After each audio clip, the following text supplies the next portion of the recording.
कैसे हैं आप लोग। आज हम लोग दिल्ली पुलिस कांस्टेबल का जीएस का दूसरा प्रैक्टिस सेट सॉल्व करेंगे। ठीक है, अगर आप इस चैनल पर नए हैं तो सब्सक्राइब जरूर करें और अगर अच्छा लगे तो लाइक भी जरूर करें। ठीक है, तो आते हैं, इसको शुरू करते हैं।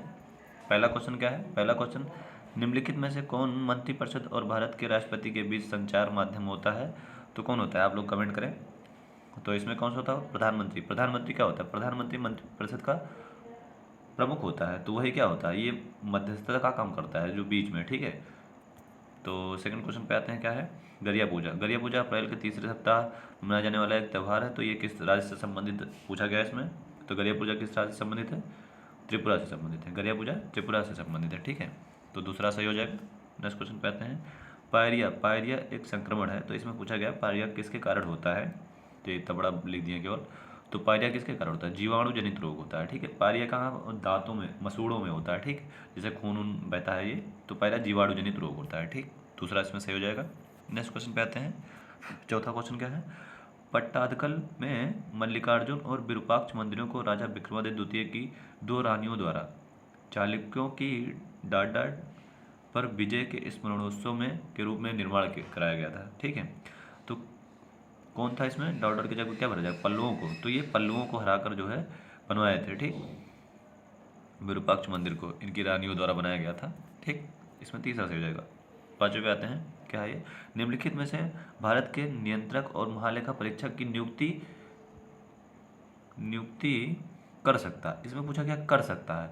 अगर करता, नियुक्ति कौन करता है पूछता तो राष्ट्रपति से हो जाता, लेकिन इसमें पूछा क्या है? कौन और कर सकता है। तो इसमें कौन सा सही हो जाएगा? उच्चतम न्यायालय के मुख्य न्यायाधीश। उच्चतम न्यायालय के मुख्य न्यायाधीश मतलब चौथा ऑप्शन से हो जाएगा। ठीक है, ये थोड़ा सही क्वेश्चन था, पूछे बढ़िया थे। और उसके बाद छठा क्वेश्चन पे आते हैं। ईईजी एक परीक्षण है जिसका उपयोग मस्तिष्क के विद्युत गतिविधि के आकलन के लिए किया जाता है। तो ईईजी का पूछा गया था इसमें फुल फॉर्म। ईईजी का फुल फॉर्म क्या है? तो ईईजी का फुल फॉर्म क्या होता है? इलेक्ट्रो इंसेफेलोग्राम। तो ये किस ऑप्शन में दिख रहा है? दूसरे ऑप्शन में, इलेक्ट्रो इंसेफेलोग्राम। इलेक्ट्रो इंसेफेलोग्राम। अब इस क्वेश्चन में प्रैक्टिस सेट में लगभग 3 क्वेश्चन आए हैं। 3 क्वेश्चन केवल फुल फॉर्म से पूछे गए हैं। ठीक है, ये पहला क्वेश्चन था, आगे और क्वेश्चन मिलेंगे देखने को। ठीक, अब आते हैं नेक्स्ट क्वेश्चन पे। नेक्स्ट क्वेश्चन, सातवां क्वेश्चन क्या कहता है? दाद, डाट डाट के कारण होने वाला एक त्वचा संक्रमण है। तो किसके कारण होता है? ये बहुत आसान क्वेश्चन है। फंगस के कारण। फंगस मतलब कवक के कारण होने वाला ये रोग है। ठीक है, अब आगे आते हैं 8वें क्वेश्चन पे। 8वां क्वेश्चन क्या कहता है? निम्नलिखित में से किसे 1947 में स्वतंत्र भारत का पहला कानून मंत्री नियुक्त किया गया था? तो ये भी आसान क्वेश्चन है, आप लोग जरूर बताएं। तो पहला ऑप्शन कौन सा हो जाएगा? डॉक्टर भीमराव अम्बेडकर। ये कौन थे? पहले कानून मंत्री थे। ठीक है, अब आगे आते हैं। प्राकृतिक निकायों के संग्रह के रूप में मृदा का अध्ययन करने का संबंध अभिगम है। तो इसको क्या कहते हैं?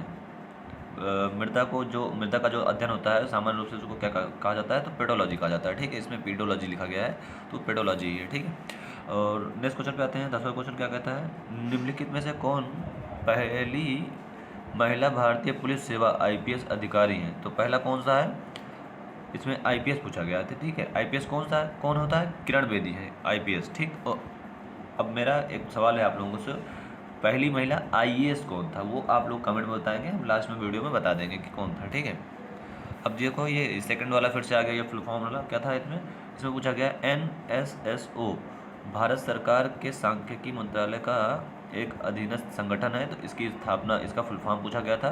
तो इसका फुल फॉर्म क्या हो जाएगा? National sample survey office. National sample survey office. ठीक है, इसका दूसरा से हो जाएगा। इसका स्थापना अगर पूछे, स्थापना कब हुई थी? तो इसकी स्थापना हुई थी 1950 में। ठीक है, 1950 में इसकी स्थापना हुई थी, ये भी याद रखना। ठीक, अब आगे आते हैं 12वें नंबर पे। नेक्स्ट क्वेश्चन है, निम्नलिखित में से कौन सी धातु सर्वोच्च चालकता वाली धातु है? तो ये बहुत आसान क्वेश्चन है। सर्वोच्च चालकता किसमें होता है? चांदी में होता है सबसे ज़्यादा चालकता। ठीक है, नेक्स्ट क्वेश्चन पे आते हैं। 13वां क्वेश्चन क्या है? भारत के संविधान की निम्नलिखित अनुसूचियों में कौन सी 3 सूचियों संघ, राज्य और समवर्ती सूची के बारे में बताता है? तो कौन सा है ये? 7वीं अनुसूची में। ठीक है, 7वीं अनुसूची में ये बताया जाता है ना, संघ में कितने विषय हैं? 100 विषय हैं, समवर्ती में और राज्य सूची में, दोनों में। ठीक है, ये देख लेना। और उसके बाद ये तो करंट अफेयर्स का क्वेश्चन है, इसको छोड़ दिया जाएगा, करंट अफेयर नहीं देखेंगे हम लोग। अब आते हैं 15 नंबर क्वेश्चन पे। चोल राजवंश की स्थापना निम्नलिखित में से किस शासक द्वारा की गई थी? तो चोल राजवंश का संस्थापक पूछा गया तो कौन था? विजयाचल चोल। ठीक है, विजयालय द्वारा इसकी स्थापना की गई थी। ठीक है, तीसरा ऑप्शन सही हो जाएगा। और उसके बाद नेक्स्ट क्वेश्चन है, अपेक्षाकृत समतल भूमि के व्यापक ऊंचाई वाले क्षेत्र का डॉट डॉट कहा जाता है, तो इसको क्या कहा जाता है? आप लोग कमेंट में जरूर बताएं क्या कहा जाता है इसको। तो इसको क्या कहा जाता है? पठार कहा जाता है। ठीक है, 16 में कौन क्या सही हो जाएगा? 16 में सही हो जाएगा पठार। पठार ये अपेक्षाकृत क्या होते हैं? भूमि से हल्की ऊंचाई पर होते हैं, लेकिन ये पर्वतों से छोटे होते हैं। और इनका जो है पठारों का क्या होता है? ऊंचाई, ये जो हाइट होती है ये समतल होती है, सपाट होती है, इसीलिए इनको पठार कहा जाता है। ठीक है, कभी जैसे कोई पूछे पहाड़ और पर्वत, पठार और पर्वत में या पहाड़ियों में क्या अंतर है, तो यही अंतर है। उसमें पठार पे क्या होता है? समतल होता है ऊपर का ऊंचाई, और पर्वत में क्या होता है? उनकी तीव्र नुमा चोटी होती है। ठीक है, अब आगे आते हैं। तो ये भी क्या है? 17वां नंबर क्वेश्चन करंट का क्वेश्चन है, तो इसको भी छोड़ दिया जाएगा। आगे देखेंगे 18वां नंबर क्या है। 18वां नंबर लिखा बहुत बड़ा है, लेकिन है बहुत आसान क्वेश्चन। सार्वभौमिक स्वच्छता व्याप्ति प्राप्त करने के प्रयासों में तेजी लाने के लिए स्वच्छता पर ध्यान केंद्रित करने के लिए भारत के प्रधानमंत्री ने स्वच्छ भारत मिशन कब शुरू किया था? तो ये स्वच्छ भारत मिशन कब शुरू किया गया था? 2 अक्टूबर को और 2014 को। ठीक है, इसमें क्या सोचा जाएगा? चौथा, 2 अक्टूबर 2014 को। 2 अक्टूबर क्या होता है? गांधी जयंती होती है ना, तो उसी दिन क्या इसकी स्थापना की गई थी। ठीक, अब नेक्स्ट क्वेश्चन पे आते हैं। कौन सा क्वेश्चन है? 19वां क्वेश्चन है। ये भी करंट से संबंधित है, तो उसको छोड़ दिया जाएगा। आते हैं 20वें क्वेश्चन पे। 20वां क्वेश्चन क्या कहता है? पंजाब में हर साल 13 और 14 अप्रैल को मनाया जाने वाला फसल कटाई त्यौहार, और यह सिख समुदाय के खालसा पंथ से जन्म का प्रतीक है, तो ये कौन सा होता है? इसमें चौथा ऑप्शन से हो जाएगा बैसाखी। देखो इसमें करवा चौथ तो होगा नहीं, ये तो पहले साइड होता है। लोहड़ी क्या होता है? लोहड़ी होता है क्या? लोहड़ी को बोलते हैं हम लोग मकर संक्रांति, जो हम लोगों के यहाँ उत्तर भारत में मकर संक्रांति बोला जाता है ना, यूपी में वही है लोहड़ी, पंजाब में उसको लोहड़ी बोलते हैं। ठीक है, अब आगे आते हैं। नेक्स्ट क्वेश्चन पे क्या है? विभिन्न जैन तीर्थंकरों को समर्पित संगमरमर पत्थरों पर बारीक नक्काशी से बना दिलवाड़ा का जैन मंदिर किस शहर में स्थित है? तो दिलवाड़ा का जैन मंदिर कहाँ स्थित है? राजस्थान के माउंट आबू में स्थित है। ठीक है, और इसी पर अभी हमारे एक पेपर दिया था मैंने सीआरपीएफ सीएम का, आप लोगों ने भी दिया होगा शायद, तो उसमें पूछा गया था कि जो ये अरावली पर्वत है, अरावली की सबसे ऊंची चोटी होती है, जो है अरावली की सबसे ऊंची चोटी कौन सी है? गुरु शिखर। गुरु शिखर की ऊंचाई पूछा था। गुरु शिखर की ऊंचाई कितनी होती है? तो उसकी ऊंचाई कितनी है? 1722 मीटर। ठीक है, 1722 मीटर। ये भी ध्यान रखना है साथ में कि माउंट आबू पर ही है ये अरावली पर्वत का सबसे ऊंचा। ठीक है, दिलवाड़ा का जो जैन मंदिर है ये माउंट आबू पर है, और ये अरावली पर्वत के ही पहाड़ पर बना हुआ है। ठीक है, अब आते हैं नेक्स्ट क्वेश्चन पे। ये क्या कहता है? ठीक है, 22वां क्वेश्चन क्या है? भारतीय बैंकों का किसान क्रेडिट कार्ड योजना के, अब देखो केसीसी, किसान क्रेडिट कार्ड इसको क्या बोलते हैं? Short form KCC. केसीसी की स्थापना कब हुई थी? केसीसी की स्थापना 1998, और कभी कभी 99 भी लिखा रहता है। 1998-99 में, मतलब इसी में हुई थी। तो इसमें से एक ऑप्शन मिलेगा तुमको। ठीक है, तो इसमें क्या सही होगा? चौथा। अब आते हैं 23वां नंबर। जनसंख्या की समय समय पर की जाने वाली एक आधिकारिक प्रगणना है, तो इसको पहले डॉट डॉट है, यहाँ पे क्या भरा जाएगा? तो इसको क्या बोलते हैं? इसको सेंसस बोलते हैं। ठीक है, सेंसस का मतलब ही होता है जनगणना। ठीक, तो इसका क्या हो जाएगा? सेंसस। चौथा ऑप्शन सही है। तो नेक्स्ट क्वेश्चन पे देखते हैं। 24वां क्वेश्चन क्या कहता है? प्रथम पिछड़ा वर्ग आयोग की अध्यक्षता डॉट डॉट द्वारा की गई थी, तो पिछड़ा वर्ग आयोग की अध्यक्षता कब किसके द्वारा की गई थी? तो काका कालेकर द्वारा। काका कालेकर क्या है? ये पिछड़े वर्ग के प्रथम अध्यक्ष थे। ठीक है, ये, और इनका जैसे पूछा जाए कि पिछड़ा वर्ग आयोग किस में है, तो 338 आर्टिकल 338B में पिछड़ा वर्ग आयोग की ये उसमें गठन किया गया है। ठीक है, और उसके बाद ये क्या है? ये करंट से संबंधित है उस टाइम पे। 25वां नंबर करंट से संबंधित था, इसको छोड़ देंगे। हम लोग देखेंगे 26वां नंबर क्वेश्चन। ठीक है, तो निम्नलिखित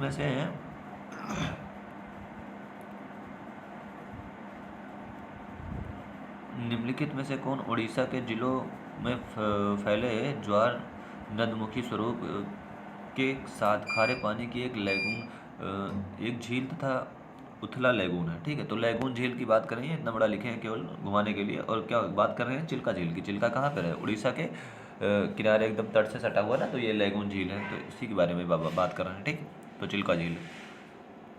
अब 27वें नंबर क्वेश्चन पे क्या कहता है? ये इल्बर्ट बिल। इल्बर्ट बिल किस वक्त पारित किया गया था, तो 1883 में पारित किया गया था। ठीक, अब आ गया था 28वें नंबर पे। इसमें क्या कहता है, होजागिरी नृत्य रियांग समुदाय की एक आदिवासी नृत्य शैली है जो निम्नलिखित में से किस केंद्र राज्य के शासित प्रदेश से संबंधित है। तो होजागिरी नृत्य कहाँ से संबंधित है, होजागिरी भी त्रिपुरा से संबंधित है। अब त्रिपुरा का एक ही सेट में दो त्यौहार पूछ लिया गया, एक ये नृत्य है, एक त्यौहार पूछा गया था। ठीक है, अब आते हैं नेक्स्ट क्वेश्चन पे। 29वां नंबर क्या कहता है, संविधान डॉट डॉट ये ब्रैकेट में है 103वां संशोधन अधिनियम 2019 में भारतीय संविधान में किस अनुच्छेद में संशोधित किया गया था। तो पहले ये जानते हैं 103 जो ये आर्टिकल है, जो 103 ये आर्टिकल है किससे संबंधित है, तो ये किससे संबंधित है, ये EWS से संबंधित है। ठीक है, EWS से, जिसमें क्या 10% आरक्षण दिया जाता है किसको, सवर्णों को।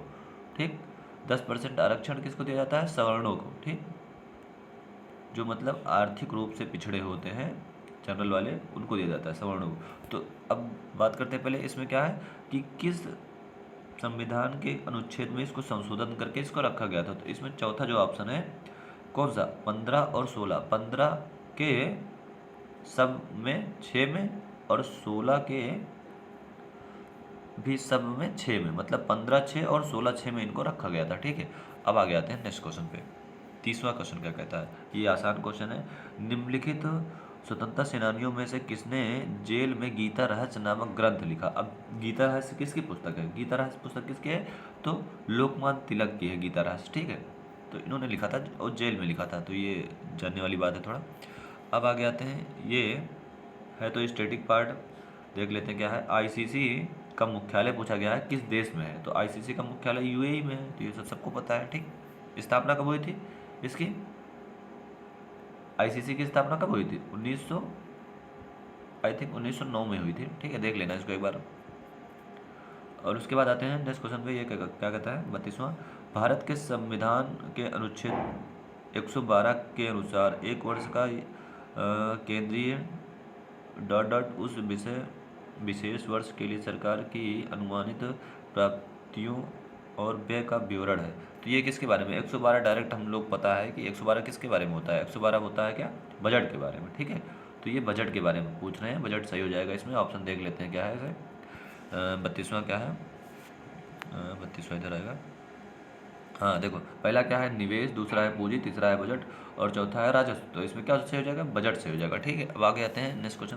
33वां क्या कहता है, 1932 में निम्नलिखित में से किसने हरिजन सेवक संघ की स्थापना। अब हरिजन सेवक संघ की स्थापना किसने की थी, तो इसको महात्मा गांधी ने किया था 1932 में। ये सन भी पूछते हैं कि हरिजन सेवक संघ की स्थापना किसने किया था, किस सन में किया था, तो 1932 में। अब देखो इसमें ऑप्शन कन्फ्यूजन के लिए देते हैं BR अम्बेडकर, ताकि लड़के ये सोच के इसको मार दें, लेकिन ये हरिजन से संबंधित है, सोचेंगे कि BR अम्बेडकर से है, लेकिन ऐसा नहीं है। इसको 1932 में हरिजन सेवक संघ की स्थापना महात्मा गांधी ने की थी, और हरिजन शब्द का पहली बार प्रयोग भी महात्मा गांधी ने ही किया था। ठीक है, अब आगे आते हैं 20वां क्वेश्चन क्या है, 34वां क्वेश्चन सॉरी।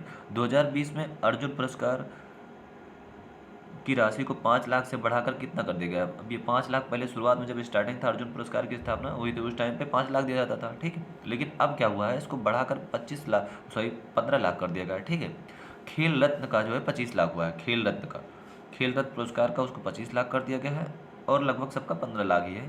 तो इसमें अर्जुन पुरस्कार का कितना हो जाएगा, 15 लाख। ठीक, अब आगे आते हैं नेक्स्ट क्वेश्चन पे। निम्नलिखित में से किसने अलीगढ़ आंदोलन का नेतृत्व किया था। तो अलीगढ़ आंदोलन का नेतृत्व सब लगभग पता होगा, ये बहुत फेमस क्वेश्चन है। ठीक है, सर सैयद अहमद खान, सर सैयद अहमद खान जो है ये अलीगढ़ आंदोलन के नेतृत्व करता था। ठीक है, अब आगे आते हैं नेक्स्ट क्वेश्चन 36वां क्या कहता है, निम्नलिखित में से कौन स्वतंत्र भारत के पहले वित्त मंत्री थे। तो स्वतंत्र भारत के पहले वित्त मंत्री कौन थे, षणमुखम शेट्टी, दूसरा RK षणमुखम शेट्टी। ठीक, दूसरा ऑप्शन सही हो जाएगा। अब आगे आते हैं दूसरा, ये थोड़ा सा नया क्वेश्चन है। नेयार बांध निम्नलिखित में से किस राज्य की नेयार नदी पर बना एक गुरुत्वाकर्षण बांध है। तो ये मैंने पहली भी बार देखा था ये वाला क्वेश्चन अभी, तो ये केरल से संबंधित है। ठीक है, ये नेयार बांध याद रखना, नेयार नदी पर बना हुआ है, तो नेयार नदी भी केरल में है और नेयार बांध भी वहीं पर है। ठीक है, आगे आते हैं नेक्स्ट क्वेश्चन। ये वैसे करंट का क्वेश्चन था, लेकिन है आसान, इसको कर सकते हैं। IPL 2020 में किंग्स 11 पंजाब के कप्तान थे, तो वैसे कि पंजाब के कप्तान KL राहुल ही थे उस टाइम पे। ठीक है, ये जो मैच देखते थे वो लगा लेंगे। अब आगे आते हैं, ये भी करंट का ही क्वेश्चन है तो इसको छोड़ दिया जाएगा हम लोग, ठीक। अब देखेंगे 40वां क्वेश्चन, ठीक है। 40वें में क्या कहता है, निम्नलिखित में से किस द्वीप में भारत का एकमात्र सक्रिय ज्वालामुखी पाया जाता है। तो एकमात्र सक्रिय ज्वालामुखी कहाँ पे है, बैरन में है, बैरन द्वीप, ठीक, ये अंडमान निकोबार में। 41वां क्वेश्चन क्या कहता है, ये योजना से संबंधित है। निम्नलिखित में से कौन सी आर्थिक योजना गैर कॉरपोरेट, गैर कृषि क्षेत्र, सूक्ष्म और लघु उद्योग के लिए डिजाइन की गई एक पहल है जिसकी क्रेडिट जरूरतें 10 लाख से कम है। तो इसमें कौन सा सही हो जाएगा, भारत प्रधानमंत्री मुद्रा योजना, तो इसमें दूसरा हो जाएगा, इसका क्या है, क्रेडिट 10 लाख से कम है, ठीक है। अब आगे आते हैं नेक्स्ट क्वेश्चन पे। तो देखो ये स्टैटिक जीके का नृत्य और त्यौहार से तीसरा क्वेश्चन इसी सेट में पूछा गया है।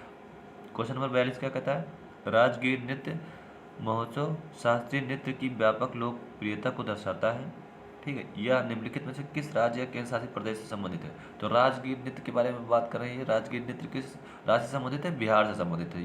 ये अच्छा क्वेश्चन है, राजगीर नृत्य कहाँ से है, बिहार से संबंधित, ठीक है। अब आगे आते हैं एडीबी एशियाई विकास बैंक, एडीबी की स्थापना उससे पहले देख लिया जाए कब हुई थी। एडीबी के सदस्यों के बारे में पूछा गया है, तो सदस्यों की संख्या 68 थी जब इसकी स्थापना हुई थी, 68 अभी भी हैं। तो इसमें लेकिन दो पार्ट में जैसे है, कुछ एशियाई हैं, तो इसमें एशियाई कितने हैं, इसमें 49 कंट्री जो हैं ये एशियाई हैं, और 19 कंट्री ये क्या है, ये अलग महाद्वीप से हैं, ठीक है। तो 19 देश ये अलग महाद्वीप से हैं। और बात करते हैं इसकी स्थापना कब हुई थी, तो इसकी स्थापना हुई थी 1966 में, है ना। एडीबी की स्थापना कब हुई थी, 1966 में। एडीबी की स्थापना कब हुई थी, 1966 में, ठीक है।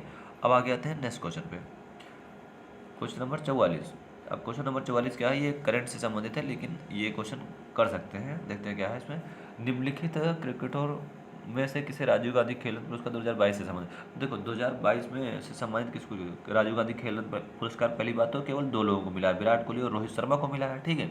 अब इसमें देखने वाली बात है कि 2020 में किसको मिला था, तो पहले विराट कोहली को मिला था, तो जाहिर सी बात है कि उसके बाद फिर इसमें रोहित शर्मा को मिला रहा होगा 2020 में। अब विराट कोहली का देखते हैं कब मिला था, तो विराट कोहली को 2018 में मिला था, ठीक है। और इनके साथ एक महिला को मिला था, अगर तुम लोगों को याद होगा तो वो कौन था, मीराबाई चानू, ठीक है। मीराबाई चानू को मिला था ये 2018 में, मीराबाई चानू और विराट कोहली को दोनों को साथ में मिला था, ठीक है। तो ये भी ध्यान रखना है। अब आगे आते हैं नेक्स्ट क्वेश्चन पे, ये आसान क्वेश्चन है। दिल्ली सल्तनत की स्थापना किस वर्ष की गई थी, तो 1206 में की गई थी, तो सॉरी गाइस इसके लिए 1206 में, ठीक है। अब आते हैं 46वें नंबर क्वेश्चन पे, ये भी वैसे करंट से क्वेश्चन है तो इसको छोड़ दिया जाएगा। 47वां देखेंगे, 47वां क्या कहता है, डॉट में ऐसे पेड़ होते हैं जिसमें पत्तियां के बजाय सुइयां उगती हैं। अब देखो सुइयों की बात कर रहा है ये, सुइयां किस में होते हैं, अब जो शंकुधारी वन होते हैं जिनकी सुइयां नुकीली होती है ना, पत्तियां नुकीली होती है, तो सुइयों के बारे में बात कर रहे हैं, ठीक है। तो इसमें क्या सही हो जाएगा, शंकुधारी सदाबहार वन के बारे में, ठीक। तो इसमें क्या सही हो जाएगा दोस्तों, इसमें तीसरा ऑप्शन सही हो जाएगा, ठीक है। शंकुधारी सदाबहार वन में पाए जाते हैं, ठीक है ये सब। अब आगे आते हैं नेक्स्ट क्वेश्चन पे, 47 के बाद 48वें पे। 48वां क्या कहता है, देखो ये भी सही क्वेश्चन है। महाराजा नरेंद्र सिंह द्वारा बनवाया गया शीश महल या दर्पण का महल निम्नलिखित में से किस शहर में स्थित है। तो दर्पण का महल या शीश महल कहाँ स्थित है, तो पटियाला में स्थित है। ये अच्छा क्वेश्चन है, याद करने लायक है, ठीक है। तो कहाँ स्थित है, पटियाला में स्थित है, ठीक। अब देखो ये तीसरा क्वेश्चन फुल फॉर्म से संबंधित तीसरा क्वेश्चन पूछ लिया है। एनईएफटी वह प्रणाली है जिसके द्वारा हम लेन देन करते हैं, तो इसका फुल फॉर्म पूछा गया था। एनईएफटी का फुल फॉर्म क्या होता है, आप लोग बताएंगे। National electronic fund transfer, national electronic fund transfer, इसमें क्या कौन सा हो जाएगा, दूसरा ही सही हो जाएगा, नेशनल इलेक्ट्रॉनिक फंड ट्रांसफ़र, ठीक है, एनईएफटी। 50वां क्वेश्चन और आज का लास्ट क्वेश्चन है, ये इसको देखा जाएगा। इसमें क्या कहता है, शिक्षा सुधारों के लिए लॉर्ड रिपन द्वारा हंटर आयोग की नियुक्ति किस वर्ष किया गया था। तो अब देखो लॉर्ड रिपन के बारे में बात कर दी है, तो लॉर्ड रिपन किस टाइम पे था, अगर आप लोगों को याद होगा तो लॉर्ड रिपन 1882 के टाइम था, है ना। थोड़ा सा अगर ध्यान देंगे तो ये इसमें पता चल जाएगा ना। देखो 1882, और याद होगा लॉर्ड रिपन ने ही वर्नाकुलर प्रेस एक्ट को 1882 में ही समाप्त किया था। वर्नाकुलर प्रेस एक्ट जो आया था किसके, लिटन के टाइम पे, कब आया था, वो 1878 में आया था। ठीक है, 1878 में वर्नाकुलर प्रेस एक्ट आया था, जो कि भारत के प्रेसों के लिए काफ़ी मतलब बेकार माना जाता है ना, तो उसको 1882 में लॉर्ड रिपन ने क्या किया था, उसको रद्द कर दिया था। और एक बात लॉर्ड रिपन के काल में हुई थी, आप लोग उसको कमेंट करके बताएं जरूर। लॉर्ड रिपन के काल में जो और मेन काम हुआ था वो हुआ था क्या, वो उस टाइम पे लॉर्ड रिपन के काल में जो जनगणना हुई थी, जनगणना को क्या कर दिया था, जनगणना को नियमित रूप से, नियमित है ना, नियमित जनगणना, नियमित जनगणना, और उसका सन शायद था 1881 से, 81 या 82 में ही था ऐसे लगभग। तो इससे यहाँ से क्या हुआ था, जनगणना नियमित रूप से की जाने लगी थी। ठीक है, तो आज यही तक रखते हैं दोस्तों, और आपको अगर अच्छा लगा है तो लाइक करें और सब्सक्राइब जरूर करें। ठीक है, धन्यवाद।